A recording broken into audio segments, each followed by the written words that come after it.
আধুনিক বাংলা সঙ্গীত জগৎ দাঁড়িয়ে আছে যে পঞ্চকবির প্রকৃষ্ট কবদানের উপর, তারা হলেন রবীন্দ্রনাথ 1861, দ্বিজেন্দ্রলাল 1863, রজনীকান্ত 1865, অতুল প্রসাদ 1871 এবং কাজী নজরুল ইসলাম 1899। এছাড়াও সাধক রামপ্রসাদ, কাঙাল হরিনাথ ও লালন ঠাকুরের মতো বেশ কিছু মানুষ যুগে যুগে বাংলা সঙ্গীতকে সমৃদ্ধ করেছে। আজ বাংলা সঙ্গীত জগতের উপরে উল্লেখিত পঞ্চকবি অন্যতম রজনীকান্ত সেনের 161তম জন্মদিন। রজনীকান্তের জন্ম 1865 সালের 26শে জুলাই বর্তমান বাংলাদেশের পাবনা জেলার সিরাজগঞ্জে। ব্যক্তিগত জীবনে তিনি ছিলেন একজন আইনজীবী, তবে কর্মজীবনের চেয়ে তিনি তার সাহিত্য জীবনের দিকেই বেশি সময় দিতেন, তাই সংসারে তার দারিদ্র্য লেগেই থাকত। তিনি ছিলেন ঈশ্বর প্রেমে বিভোর এবং তার রচিত বেশিরভাগ গান বা কবিতাই ঈশ্বর প্রেমে নিবেদিত। তবে তিনি দেশপ্রেম, হাস্যরসাত্মক ইত্যাদি সর্বপ্রকার রচনায় সিদ্ধহস্ত ছিলেন। তার রচিত কবিতাগুলির মধ্যে বাবুই পাখিরে ডাকি বলিছে চড়াই, তুমি নির্মল করো মঙ্গল করে, মায়ের দেওয়া মোটা কাপড় মাথায় তুলে মেরে ভাই, যদি কুমড়োর মতো গাছে ফলে রথ পান তোয়া, শত শত বিশেষভাবে উল্লেখযোগ্য। তার রচিত অসংখ্য ভক্তিমূলক সঙ্গীতগুলির মধ্যে আমি অকৃতি অধম বলে তুলি সঙ্গীতটি বিশেষভাবে উল্লেখযোগ্য। আজকে এই রজনীকান্তের গানটি আমি পরিবেশন করব রজনীকান্ত সেনকে স্মরণ করে।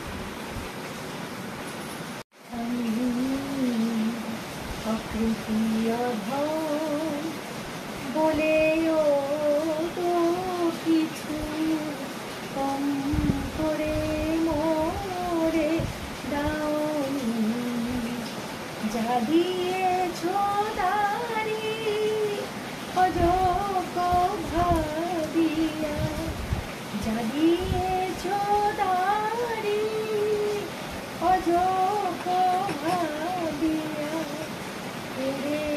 তো কিছু নাওনি আমি, অকৃতি অধম বলেও তো কিছু কম করে মোরে দাওনি, তব আশিস কুসুম ধরি নাই শিরে, পায়ে দোলে গেছি চাহি নাই ফিরে, আশিস কুসুম ধরি নাই শিরে, পায়ে দোলে গেছি চাহি নাই ফিরে, তবু দয়া করে হে বলি দিয়েছ, তবু দয়া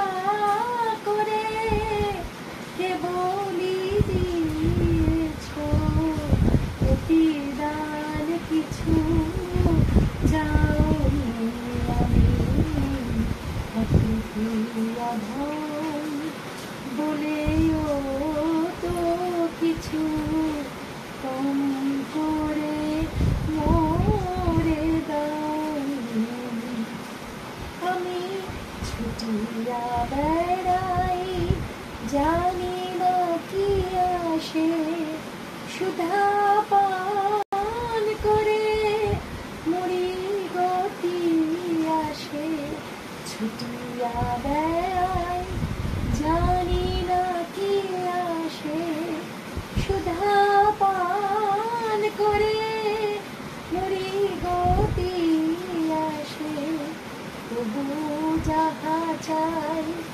সকলে দিয়েছ, তুমি তো কিছুই পাওনি, আমায় রাখিতে চাহ গো বাঁধনে আটিয়া, শতবার যাই বাঁধন কাটিয়া, রাখিতে চাহ গো বাঁধনে আটিয়া, শতবার যাই বাঁধন কাটিয়া। ভাবি ছেড়ে গেছ ফিরে চেয়ে দেখি, আমি ভাবি ছেড়ে গেছ ফিরে চেয়ে দেখি।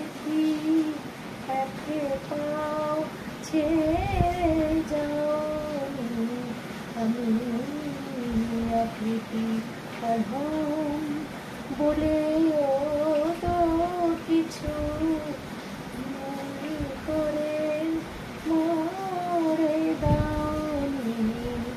যা দিয়েছ তারি অযোগ্য ভাবিয়া, যা দিয়েছ তারি অযোগ্য ভাবিয়া। ফিরে তো কিছু নাওনি, আমি আকৃতি অধম বলেও তো কিছু